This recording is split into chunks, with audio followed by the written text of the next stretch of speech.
Hi అండి, welcome back to my channel. అందరూ బాగున్నారా? నేనైతే చాలా బాగున్నాను.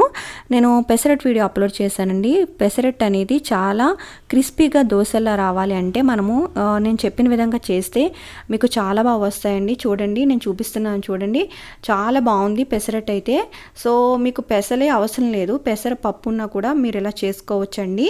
చూడండి, నాకు పొట్టు తీయని పెసరపప్పు ఉంది. సో దీంతో గారెలు వేసుకుంటారు. నేనైతే పెసరట్ వేస్తున్నాను అనమాట. దీంతో కూడా వేసుకోవచ్చు. చాలామంది రావంటారనమాట. ఇలా ట్రై చేయండి, మీకు దోశలు వచ్చినట్టు పెసరట్టు వస్తుంది. నేను ఒక పెద్ద గ్లాస్తో పెసరపప్పు తీసుకుని నైట్ అంతా నానబెట్టుకున్న. బియ్యం కూడా నానబెట్టుకున్నానండి. బియ్యం నైట్ అవసరం లేదు, ఒక 2-3 గంటలు నానితే సరిపోతుంది. సో బియ్యాన్ని ఏమో చిన్న గ్లాస్, టీ గ్లాస్ ఉంటాయి కదా, టీ గ్లాస్ సైజు బియ్యం తీసుకున్నానండి, అంతే. అలాగే చూడండి, ఈ బియ్యము ఈ పెసరపప్పు మిక్సీ పట్టుకోవాలండి. చూడండి, ఇవి వేసుకున్నాను కదా, వీటితో పాటు అల్లం కూడా కొద్దిగా వేసుకోండి, చిన్న చిన్న ముక్కలు వేసుకోండి. అల్లం బాగా నలుగుతుంది. సో ఇలా వేయడం వల్ల ఏంటంటే చాలా టేస్ట్ వస్తుంది పెసరట్టు అనేది. ఒక పచ్చిమిర్చి, ఘాటు ఎక్కువ తినని వాళ్ళు తీసేసుకోండి, ఘాటు కావాల్సినవి వేసుకోవచ్చు. అలాగే పుదీనా, అలాగే కొత్తిమీర, కరివేపాకు కావాలంటే వేసుకోవచ్చు. చాలామంది పిల్లలు కానీ పెద్దవాళ్ళు కానీ కొత్తిమీర, కరివేపాకు అవి తినరు. సో ఇలా వేసుకుంటే ఏంటంటే వాళ్ళకి వేసినట్టు కూడా తెలియదు అనమాట, ఆ కలర్లో కలిసిపోతుంది.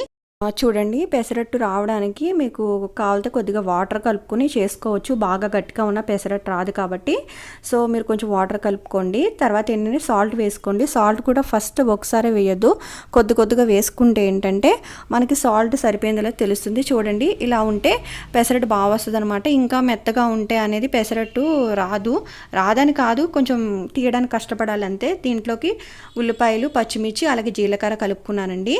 సో తర్వాత ఏంటంటే నేను ప్యాన్ పెట్టుకుని నూనె ఏం వేయకుండా ఇలా పెసరట్టు వేసేసానండి. దీని మీద ఆనియన్స్, పచ్చిమిర్చి, జీలకర్ర ముందుగా కలిపి పెట్టుకున్నాను కదా, కావాలంటే అల్లం కూడా చిన్న చిన్న ముక్కల కింద వేసుకోవచ్చు. నేను ఆల్రెడీ అల్లం దాంట్లో వేసాను కాబట్టి వేయలేదు.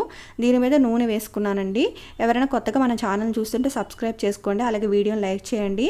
ఈ నూనె అనేది చివరి అంచుల్లో కూడా వేసుకోండి. అలాగే మధ్యలో ఘాట్లు కూడా పెట్టుకుని వేసుకుంటే మన లోపల నూనె వేయలేదు కదండి, చాలా బాగా వస్తుంది. సో ఇలా ట్రై చేసి చూడండి, పెసరట్టు అనేది బాగా వస్తుంది అనమాట. చాలామందికి పెసరట్టు అంటే ఇష్టము. నేనైతే పెసరట్టుని రకరకాలుగా ట్రై చేస్తానండి. ఆల్రెడీ నేను ఒక వీడియో అప్లోడ్ చేశాను, ఇది సెకండ్ వీడియో అనమాట పెసరట్టు. ఇంకా ఆ వీడియో చూడని వాళ్ళు ఉంటే ఎవరైనా చూడండి, డిస్క్రిప్షన్లో లింక్ ఇస్తానండి. చాలా బాగుంటుంది పెసరట్టు, ఇలా ట్రై చేయండి. దోశ ఎలా వచ్చిందో అలాగే వస్తుంది. నేను నాన్ స్టిక్ ప్యాన్ కూడా యూజ్ చేయలేదు. చూడండి, నేను యూజ్ చేసేది అల్యూమినియం, నాన్ స్టిక్ కూడా కాదు, అయినా చాలా బాగా వచ్చింది కదా. మీరు కూడా మీ ఇంట్లో ఈజీగా పెసరట్టు ట్రై చేయొచ్చు. ఈ వీడియో మీకు నచ్చింది అనుకుంటున్నాను. ఈ వీడియో మీకు నచ్చితే లైక్ చేయండి, షేర్ చేయండి, అలాగే సబ్స్క్రైబ్ చేయడం మాత్రం మర్చిపోకండి. చాలామంది వీడియోస్ చూస్తున్నారు కానీ సబ్స్క్రైబ్ చేసుకోవట్లేదు. ఇలాంటి మరిన్ని వీడియోస్ కోసం మన ఛానల్ని విజిట్ చేయండి. Thanks for watching. Please like and share, subscribe the channel.